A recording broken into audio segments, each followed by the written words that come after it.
Today we're doing an overview of Gladiators, Blood for Roses. I'm Mark Maya, and this is Sparta! I mean, it's board game, it's board game coffee. It's board game, yeah.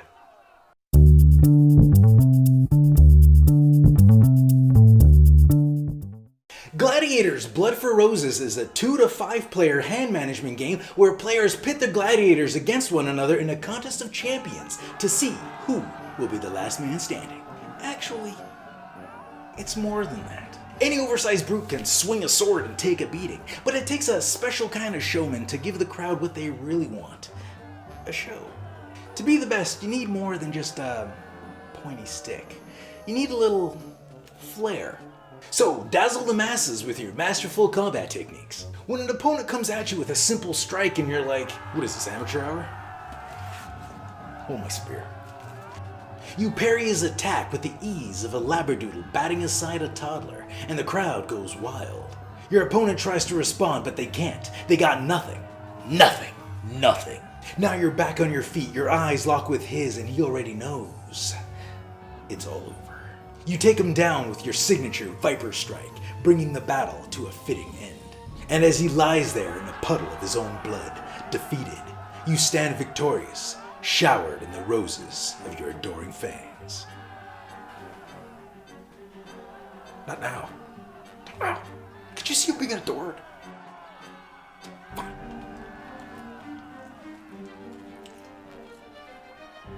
Thank you. It's tasty. All right, let's reel it in a little.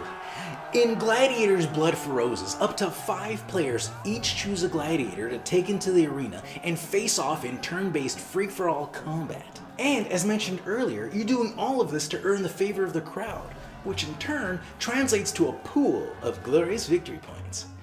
Actually, it's more like a pizza than a pool. You see, this is your glory wheel. As you play through the game, you'll earn yourself these glory tokens, which sit nicely on the board like this. Each of these tokens are also worth points, and as you'd expect, the player with the most points at the end wins. But this is a combat game, so let's get to the fighting. Each gladiator has a set of 9 cards specific to them. So, which gladiator you play with will determine the bulk of your starting hand. The other 5 cards needed to complete your starting hand of 14 cards are pulled blindly from these 3 shared decks: an attack deck, defense deck, and effect deck. Now, although your hand starts with 14 cards, there are ways of pulling more cards from the shared decks throughout your combat experience, either with the use of combat cards or other special abilities. Combat itself involves players taking turns facing off against another player of their choosing, and doing so is fairly easy. Simply select the player you want to attack and play an attack card. Now, you have a few options when attacking. Some attack cards will allow you to draw more cards, others will earn you extra crowd favor, and some just simply deal damage. Basically, attack cards do great things for you and not so great things for the other guy. But it's not as easy as just laying down a card and watching them bleed, because if you think your opponent is just going to lay down and take the beating that you're dealing, you've got another thing coming. 2 players engaged in combat will have the opportunity to respond to whatever card is played by their opponent. And here's how it works. See these orange banners on either side of your attack card? These denote the specific cards that the targeted player needs to lay down to counter another player's attack. So, if a player is coming at you with a strike, you have the option of countering him with a dodge, parry, or block.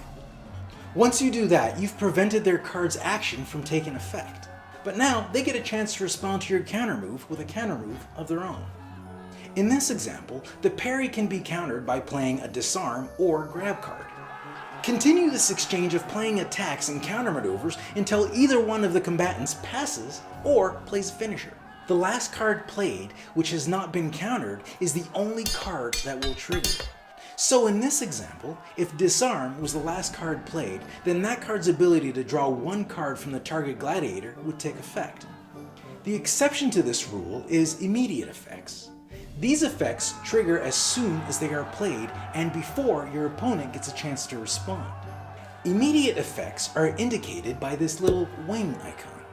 Why a wing? Well, because birds have wings, and birds are fast. And if a bird got into a fight with a gladiator, they would win because they're so fast. Yeah, I don't think so. What do you know? Anyways, other than the cards you play from your hand, each player also gets to choose a tactics card which sits face down in front of them. Your tactics card is the ace up your sleeve that they'll never see coming. If you ever find yourself in a pinch, flip over your tactics card and surprise your opponent with that ability to suddenly draw 3 cards from the attack deck. Everyone gets a tactics card and they can be used in sneaky ways, so watch out for those. Each gladiator also has a special ability unique to them, which can seriously turn the tide of battle if triggered at the right moment. Although, unlike your tactics card, a gladiator's ability isn't hidden. They're face up, exposed for everyone to see. They're practically bragging about it. Hey there, I'm Marla. Friends call me Murray. What's your name? You know, you might not know this, but I can heal my own wounds. Practically a doctor. Want to touch my spear? So, since everyone knows everyone else's gladiator's special ability, it's not so much what will they do, but when will they do it? And if that's not enough, you also have the option of playing with sponsor cards. Sponsor cards offer a variety of different abilities that players can use to get the upper hand in a fight. Was that you said? What good is a gladiator fight if you can't place a bet? Nobody said that. Well, you're in luck. I'm the only one here. Because in Gladiators Blood for Roses, you can. If you're playing with 3 or more players, that is. At the start of each event, players take these coin-like disc thingies, select one that has the name of the gladiator they think is gonna win, and places it face down in front of them. If the gladiator you picked takes the first place prize, you win one of these Glory Wreath pizza slices to add to your wheel of winning. Deliciously glorious. Oh, I almost forgot.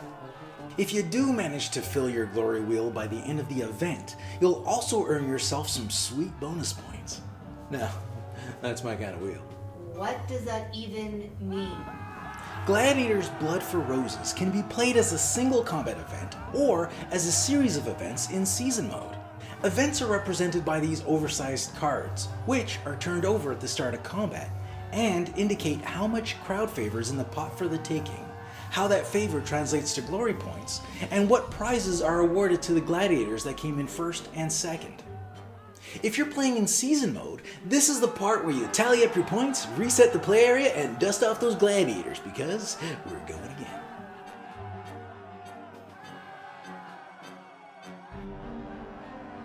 Now, there's more to this game than I've covered in this video, but it should be enough to give you an idea of what Gladiators Blood for Roses has to offer. And if that offer sounds like something you'd be interested in, check them out on Kickstarter. Thanks for joining us. If you like this video and you want to see more, subscribe to our YouTube channel, like our videos, and follow us on Instagram, Facebook, and Twitter. I'm Mark Maya, and this is Board Game Coffee. And remember, have fun, keep gaming, be social. See you next week.